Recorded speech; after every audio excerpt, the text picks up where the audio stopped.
নমস্কার, আমি জ্যোতিষ গুরু শ্রী অপূর্ব সমাদ্দার। তো আজকের যে উপায়গুলো রয়েছে, জ্যোতিষতান্ত্রিক টোটকাগুলো রয়েছে, সেটা হলো মা লক্ষ্মীর কৃপা পাওয়ার জন্য এবং মা লক্ষ্মীকে প্রসন্নতা লাভ করার জন্য এবং মা লক্ষ্মীর আশীর্বাদ নিয়ে নিরন্তর আপনার জীবনে অর্থনৈতিক উন্নতি এবং আপনার সৌভাগ্য আগমনের জন্য আজকের উপায়। তো কিছু পরীক্ষিত 10টি উপায় বলবো, এগুলোর মাধ্যমে আপনি যদি মা লক্ষ্মীর যদি পুজো করে থাকেন বা তার প্রিয় বস্তুগুলো দিয়ে পুজো করে থাকেন, তার প্রিয় বস্তুগুলো ঠাকুর ঘরে মা লক্ষ্মীর কাছে রাখতে পারেন বা তার প্রিয় বস্তু দিয়ে আপনারা যদি মা লক্ষ্মীকে পুজো করতে পারেন, তাহলে আপনি মা লক্ষ্মীর কৃপা লাভ করবেন এবং মা লক্ষ্মী প্রসন্নতা লাভ করবে এবং আপনি সৌভাগ্যের অধিকারী হবেন, দুর্ভাগ্য আপনার কেটে যাবে। পরীক্ষিত উপায়, বহু মানুষকে এই উপায়গুলো দিয়ে তারা খুব ভালো রেজাল্ট পেয়েছে, তারপরে সেই বিষয়গুলো আপনাদেরকে বলে থাকি। সঠিক নিয়মে যদি করতে পারেন তাহলে অবশ্যই আমার এই টোটকা উপায়গুলোর থেকে উপকৃত হবেন। তো কি করতে হবে? কিছু জিনিস মানতে হবে।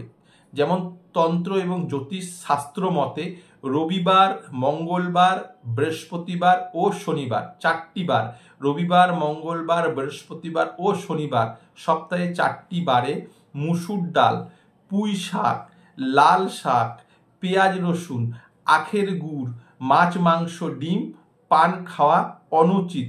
এতে সৌভাগ্য লক্ষ্মী রুষ্ট হয়ে যায়। মা লক্ষ্মীকে প্রসন্ন রাখতে তন্ত্র মতে বিভিন্ন উপায়ের কথা শাস্ত্রে বর্ণিত রয়েছে। যদি সেগুলো দিয়ে মা লক্ষ্মীকে পুজো করা যায়, তার প্রিয় জিনিসগুলো দিয়ে যদি পুজো করা যায়, তাহলে মা লক্ষ্মী সহজেই কি হয়? প্রসন্নতা লাভ করে, মা লক্ষ্মীর আমরা কৃপা পেয়ে থাকি। তো কি উপায়গুলো? প্রথমত, নারকেল হলো মা লক্ষ্মীর একটি বিশেষ পছন্দের জিনিস বা প্রিয় জিনিস।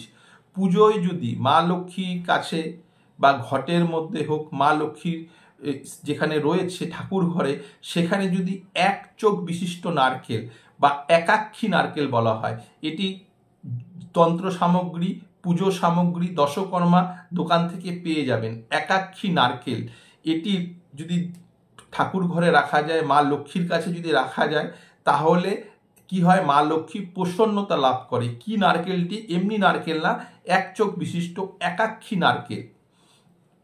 শাস্ত্রে বর্ণিত রয়েছে মা লক্ষ্মী হলো সমুদ্র রাজের কন্যা, শঙ্খের ধ্বনি অতি প্রিয়। তো মা লক্ষ্মীকে পূজা করার সময় শঙ্খের ধ্বনি আপনারা করে থাকেন। তার সঙ্গে একটি শঙ্খ হয় দক্ষিণাবর্ত শঙ্খ, এটিও আপনার পুজো সামগ্রী, তন্ত্রের উপাচার যেখানে বিক্রি হয় বা দশকর্মা ভাণ্ডারের থেকে পেয়ে যাবেন, যেটা হলো দক্ষিণাবর্ত শঙ্খ। এটি যদি ঠাকুর ঘরে রাখা হয়, তাহলে আপনারা কিন্তু মা লক্ষ্মীর প্রসন্নতা কৃপা লাভ করবেন এবং সহজে আপনার ভাগ্য উন্নতি হবে। এছাড়া কমল গাট্টার মালা, যাকে বলা হয় পদ্মবীজ, এটিও হলো মা লক্ষ্মীর প্রিয় বস্তু।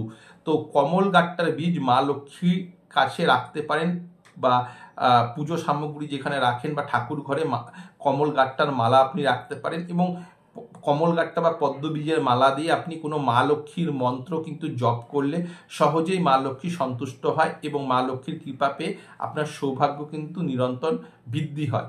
এছাড়া শ্রীযন্ত্র মা লক্ষ্মীর একটি বিশেষ প্রিয় বস্তু।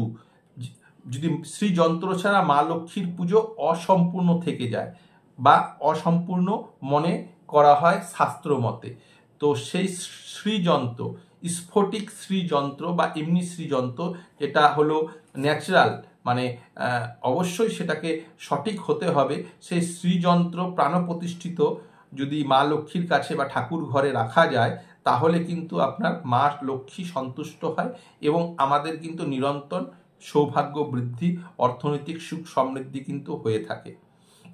বাড়িতে যদি মা লক্ষ্মী এবং গণেশের রূপোর মূর্তি আপনি যদি রাখেন, মা লক্ষ্মী এবং গণেশের রূপোর তৈরি মূর্তি যদি আপনার ঠাকুর ঘরে পূজাস্থলে রাখেন এবং সেখানে রোজ পুজো করেন, তাহলে বাড়িতে কখনোই দারিদ্র্যের বাস হয় না। এছাড়া কি কড়ি, লক্ষ্মী কড়ি মানে হলুদ কড়ি, এটাও সমুদ্র থেকে পাওয়া যায়। মা লক্ষ্মীর আশীর্বাদের জন্য আপনার ঠাকুর ঘরে মা লক্ষ্মীর কাছে কোনো একটি পাত্রে লক্ষ্মী কড়ি রাখুন, যেটা হলুদ কড়ি, এবং সেই লক্ষ্মী কড়ির উপরে একটু সিঁদুর লাগিয়ে রাখবেন। 5টি লক্ষ্মী কড়ি আপনি মা লক্ষ্মীর পাশে কোনো পাত্রের মধ্যে হোক সেখানে রেখে দিন। হ্যাঁ, এই কড়ি থেকেই কিন্তু সমুদ্রে জন্ম সেই কড়ির, এবং কড়ি থেকেই শাস্ত্রে বা জ্যোতিষশাস্ত্রে মনে করা হয় মা লক্ষ্মীর জন্ম হয়েছিল। তো সেক্ষেত্রে সেই কড়ি রাখলেও কিন্তু আপনার বাড়িতে নিরন্তর অর্থবৃদ্ধি, মা লক্ষ্মীর কিন্তু কৃপা পাবেন, মা লক্ষ্মী প্রসন্ন লাভ করবে বা সন্তুষ্ট লাভ করবে। মনে করা হয় বাড়িতে ধন কুবেরের মূর্তি রাখলে লক্ষ্মী সন্তুষ্ট প্রাপ্ত হয় এবং সেই বাড়িতে আয় উন্নতি এবং নিরন্তর অর্থনৈতিক শ্রীবৃদ্ধি ঘটে। সেটা কি, ধনের যে রাজা রয়েছে সেই কুবের, তো সেই কুবেরজির যদি কোনো ফটো হোক বা মূর্তি হোক, হ্যাঁ, রাখা যায় সেই পুজো স্থলে বা মা লক্ষ্মীর কাছাকাছি, তাহলে কিন্তু কি হবে, মা লক্ষ্মী প্রসন্ন লাভ করবে এবং আপনার কিন্তু সৌভাগ্য বৃদ্ধি, অর্থনৈতিক শ্রীবৃদ্ধি ঘটবে। কুবেরকে সমগ্র সংসারে ধনের রক্ষক মনে করা হয়। বাড়িতে পরিষ্কার জায়গায় তার মূর্তি রাখুন এবং সেখানে আপনি পুজো পাঠ নিত্য নৈমিত্তিক করতে পারেন বা পুজো স্থলেও রাখতে পারেন। এতে মা লক্ষ্মী প্রসন্ন হবে এবং নিরন্তর আপনার ধন অর্থনৈতিক শ্রীবৃদ্ধি ঘটবে। কুবেরজি হলো আমাদের জগৎ সংসারে যে ধন রয়েছে তার হলো রক্ষক। প্রতিদিন সকালবেলায় ঘুম থেকে উঠে বাড়ির মূল প্রবেশপথ যদি জল দিয়ে ধুয়ে দেন তাহলে বাড়িতে লক্ষ্মীর আগমন ঘটে। এছাড়া যদি আপনারা প্রয়োজন মনে করেন তাহলে সৌভাগ্য লক্ষ্মী কবচ ধারণ করতে পারেন। এটি করলে মা লক্ষ্মী প্রসন্ন লাভ করবেন, মা লক্ষ্মীর কৃপা লাভ করবেন। এছাড়া কি হবে, আপনি নিরন্তর কি হবেন, সৌভাগ্যের অধিকারী হবেন এবং আপনার অর্থনৈতিক সুখ সমৃদ্ধি লাভ ঘটবে। আমি যেগুলো উপায় বর্ণিত বললাম, মা লক্ষ্মীর কিছু বিশেষ উপাচার তন্ত্রের কিছু বস্তু, হ্যাঁ, শুভ বস্তু, হ্যাঁ, আমাদের শাস্ত্র মতে, জ্যোতিষতন্ত্র মতে, সেগুলো যদি আপনার মা লক্ষ্মীর কাছে অর্পণ করা যায়, মা লক্ষ্মীর কাছে রাখা যায়, পুজো গৃহে যদি রাখা যায়, স্থাপন করা যায়, তাহলে মা লক্ষ্মী সহজেই সন্তুষ্ট হন, মা লক্ষ্মীর প্রসন্নতা লাভ আপনারা কিন্তু পেয়ে থাকবেন।